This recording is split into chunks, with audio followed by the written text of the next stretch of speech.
Today, let's talk about logs and how hackers use them to their advantage. You see, in most cases, hackers don't need to get direct access to organization logs, which is record. In most cases, hackers just go directly to that particular organization website and they interact with the website or the app. And from their interaction with the website or the app, they can actually get some sensitive data.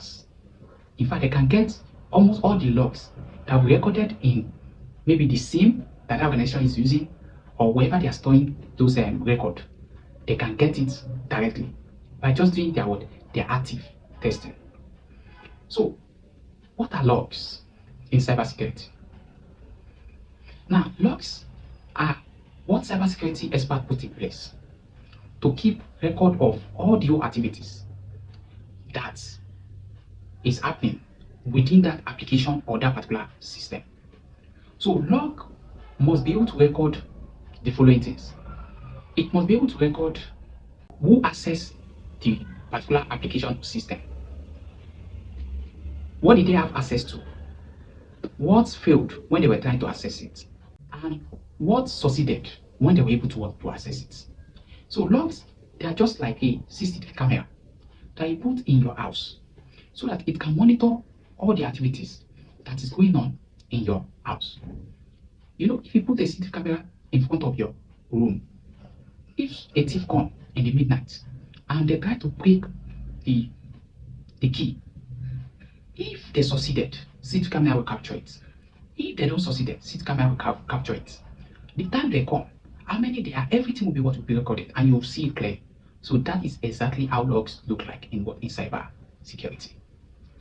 So logs, they are just what keep record of all your activities that happen within the organization, app or system. So now let's talk about what logs from a particular website or app can reveal to hackers when hackers interact with it. Imagine, let's say I'm an hacker and I want to hack into ABC Bank login page. Now, when I get to the login page, I just put a random username and random password. And by the time I try to log in, it now gives me insights or it gives me log error that username does not exist. Or it only states password does not exist. Now, since maybe the username I use is maybe Ulumonkey Adegorilla username, then maybe the password I use is now maybe 12345. Now, if it now gives me insight that Ulumonkey Adegorilla doesn't exist, I already know that the password I enter is actually what? Correct. So what I will have to do as an hacker is to go and look for the real username. So you see, it makes the work seamless, very simple.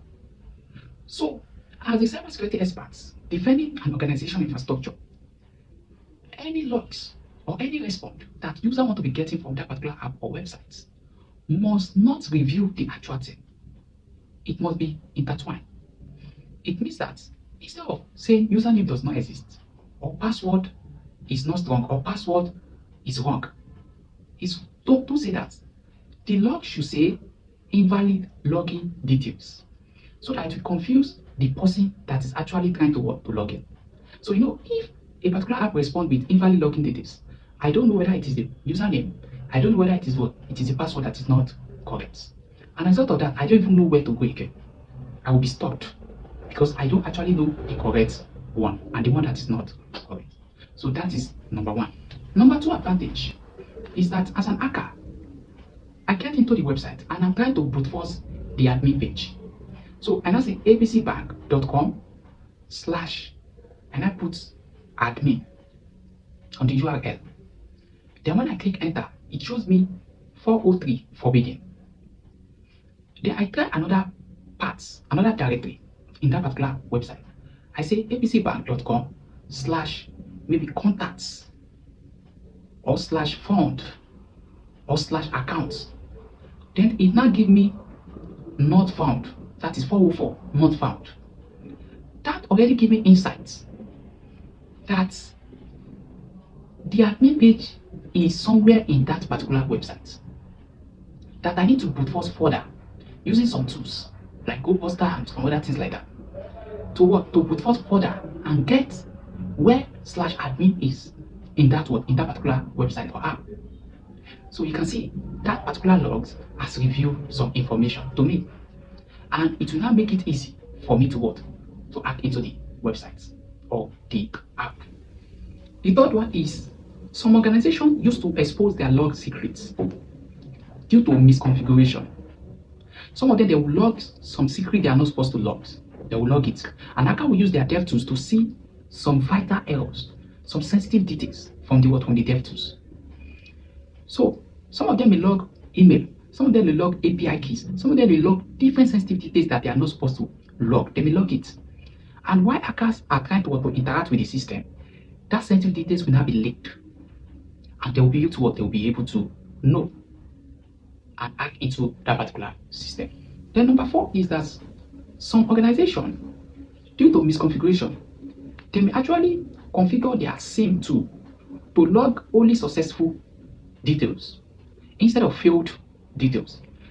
So as a result of that, if hackers discover that only successful details are logging, they can put force and try many passwords or many details such that the organization will not detect for a long period of time until they get the actual or the real one to log it into that particular system. Imagine they are trying to log in into admin panel in the websites, and when they were doing it, as they were doing it, they did it today. They did not receive any. They were not blocked or nothing happened. They do it tomorrow.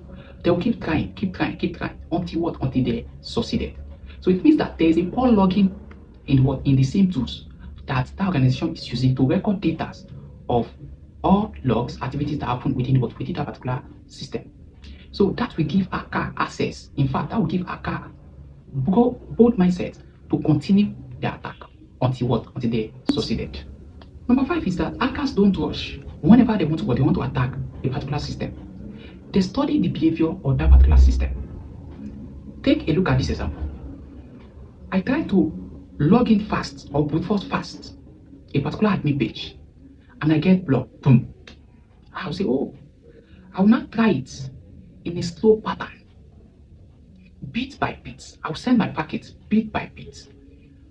Now, if I send my packet bit by bit and I wasn't blocked, that shows that I already know how to bypass some firewall rules or any kind of rules or any kind of detection system that they are put in that application system.